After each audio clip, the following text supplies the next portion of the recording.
Perfect. Can you hear me okay? Good, perfect. Kamaljeet Sanghera, I am executive, I just have a new role. Executive Director of Institute for Digital Innovation is something that I stood up at George Mason University, where the purpose of the institute was to connect researchers with each other, more applied research. I have a new role. I'm the global partnership person now and doing the tech talent development as well for the College of Engineering and Computing. And that's where most AI is happening right now. Let me start off with this video, just in case if you have not, if you are from another region and you do not know about George Mason University, we are different. Different in where we come from, where we're going, and how we think. But the same in our dreams for tomorrow. Driven by the pull of possibility. To inspire. To think fearlessly. To protect and to heal the planet. We know the world will change. Together, we will be the ones to change it. Call Mason different. All together different. Yes, we are different. Those who do not know our location, we are very close by here. We are in Virginia, Fairfax. That's our main campus. We have two other campuses locally here. One is our Science and Tech campus, which is in Manassas. That's where our wet lab is. That's where chip-related research is happening. And then we have a brand new building coming up, which I'm going to show you in a minute.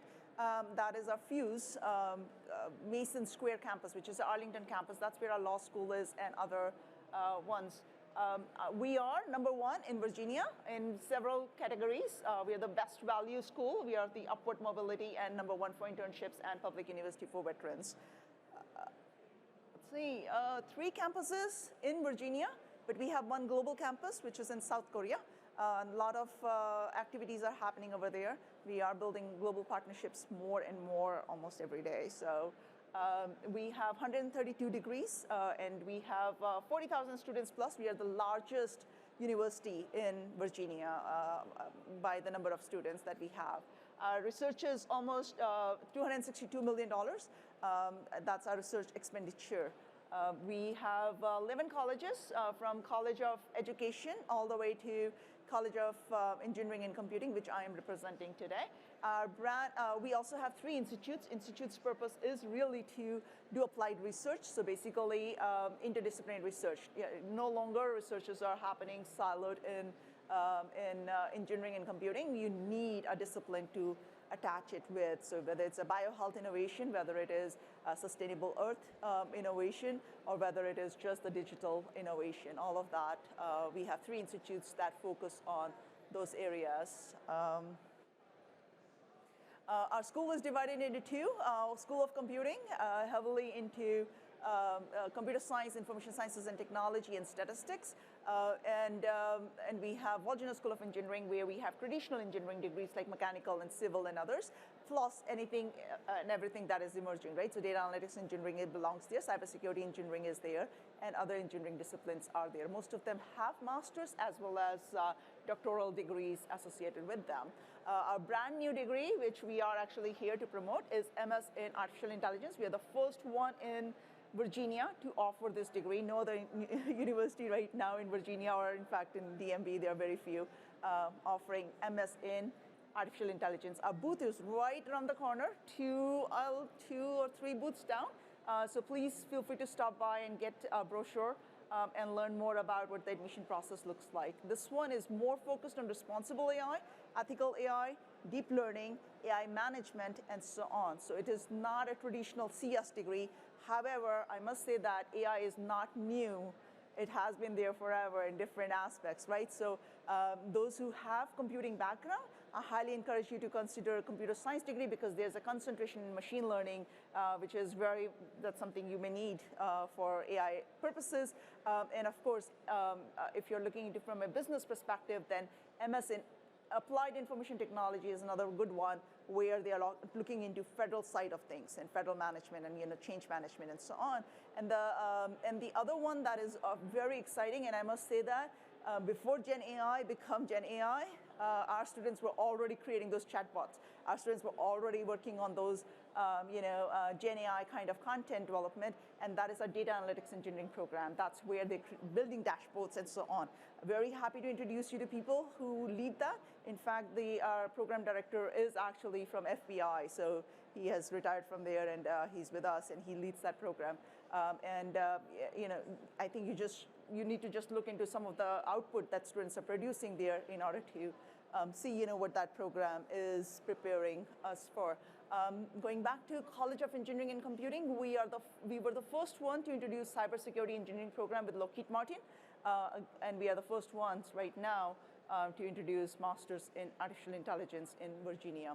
A lot of good rankings are here. Our economic impact in Virginia itself is $3 billion. That's how much we support small businesses. And there's an entrepreneurship office set up in Virginia.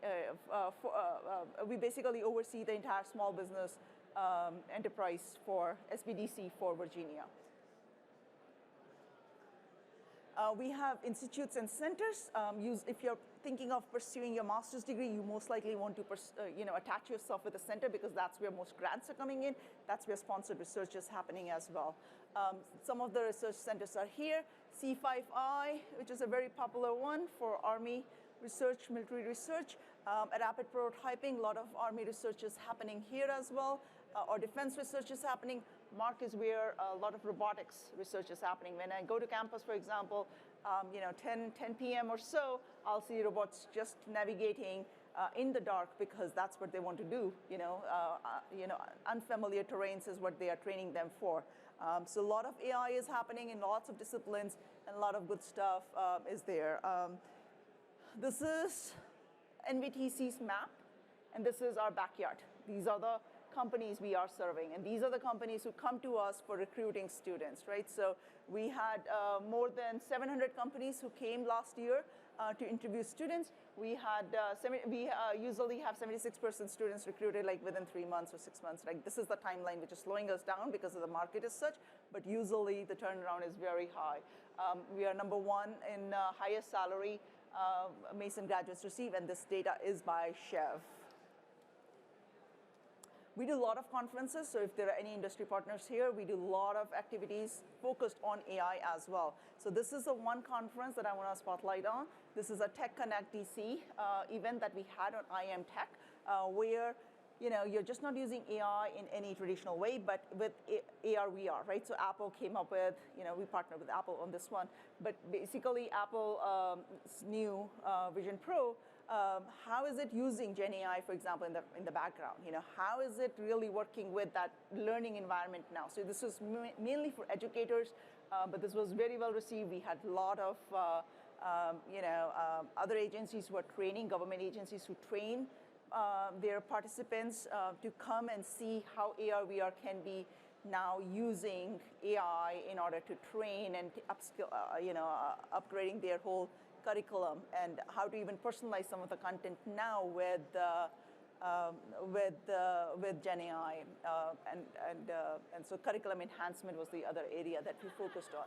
The other one we had just recently that I wanted to spotlight on is AI, but for IT auditors, right, or cybersecurity auditors. So we are looking at different intersections. It's just not so these are some of this is of course available to public, but really the end goal is to engage students as well and faculty members as well to build those partnerships.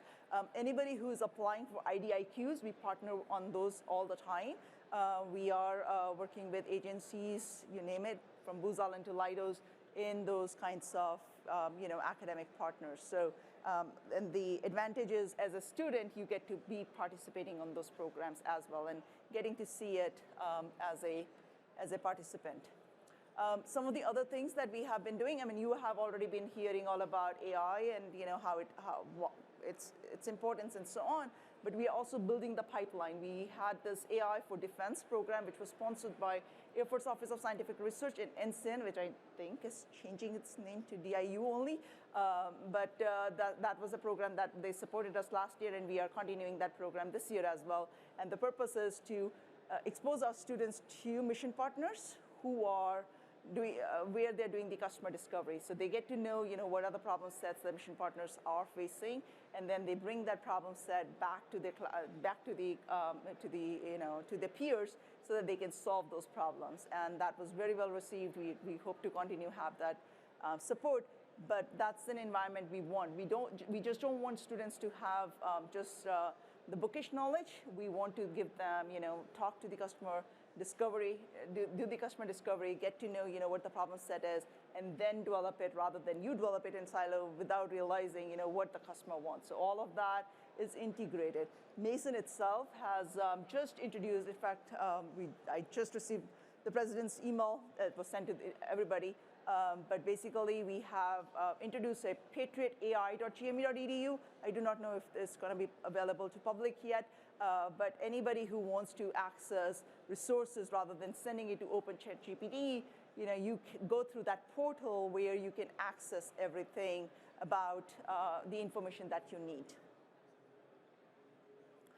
We just started a Access Academy. AI is going to be having a focus on that. This is in partnership with Loudoun County Public Schools and Northern Virginia Community College, where again, we are going to be giving even high school students information about technology and preparing them to be AI ready before they even join a university. And this is a Commonwealth's $4.7 million grant that we have just received.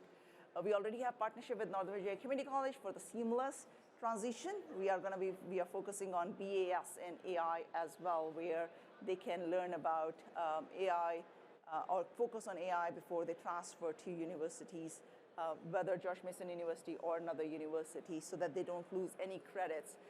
We have BAM. Anybody who is currently in George Mason University undergraduate degree, they can directly go to a master's degree and save a year. They double dip basically courses while they're still undergraduate students. And this is just a creative way for us to, spin out more graduates and getting them prepared, in a shorter time, because there's just so much demand out there. A lot of events that happen. Right now, again, we are recruiting as many industry partners as possible who are focused on AI. I've spoken with so many already in this conference, and there are, we are spammed all the time with those, right? So how to bring those real-world projects to the classroom is very important for us. It has to be beyond the capstone, beyond the classroom learning, and AI is a big focus area right now. So we have done hackathons. We're introducing a Challenge X, which is going to be longer span, not in a classroom, but on their own to work on. I'm going to show you this video because those who have not seen our Arlington campus, this is going to show you how public-private partnership really works at Mason, because this is important. This is the core of what we do. Mason has always been synonymous with innovation. This is kind of what we do. It's a strength of Mason, and it's also a priority for the region and the state. We're not just producing graduates, we're producing the kinds of graduates that can lead in digital innovation and, of course, the computing space. And so as we were contemplating our next building in Arlington that would be focused on digital innovation, we wanted it to be a building that was home to not just students and faculty, but also our collaborators, our industry and government partners. And when you put them all together and they're working on the same challenges, those ideas begin to collide.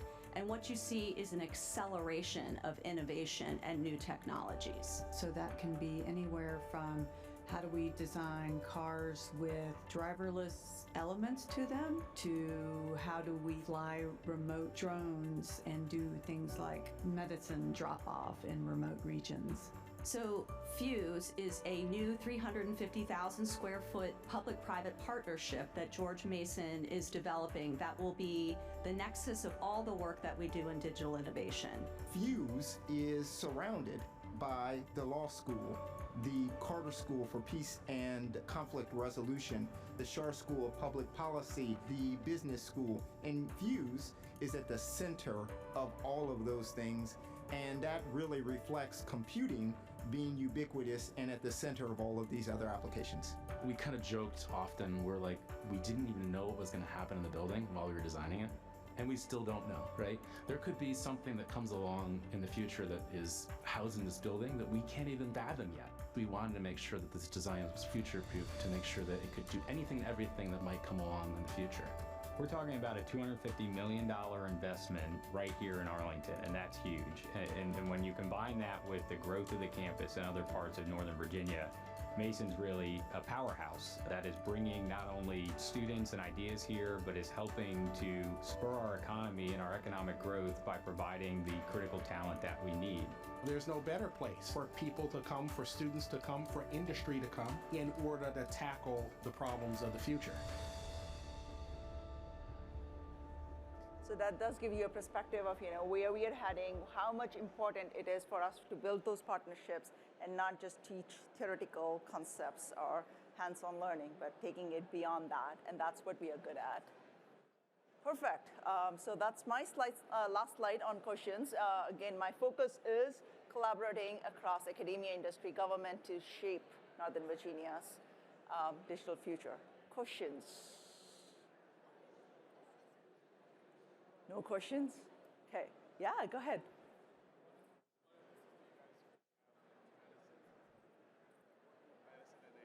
Medicine? Yeah, that's a good one. Medicine and AI. Unfortunately, George Mason University doesn't have a medical school. But with that said, we are always looking for opportunities. We have a bioengineering program, which is heavily focused on this. Because we don't have it, we don't stop there. I am working with University of USU, Uniform Services University. Don't know if anybody is familiar with that. USU is, anybody familiar? Yeah, USU is a defense medical school. So it's a DoD operated medical school. I think Google is promoting USU right there because they just implemented a platform over there. But we are working with them to create a joint program. So. But we do have faculty members who are working with, in statistics, they have collaborations with INOVA, which is our local hospital here. So they're working with that in various efforts, in data efforts. We have bioengineering where they're a little bit more technical, solutions that they're developing, more hardware focused. But again, unfortunately, we don't have a medical school, but we have all the resources to collaborate with others to do it. Yeah. Any other questions? I think my time is up too.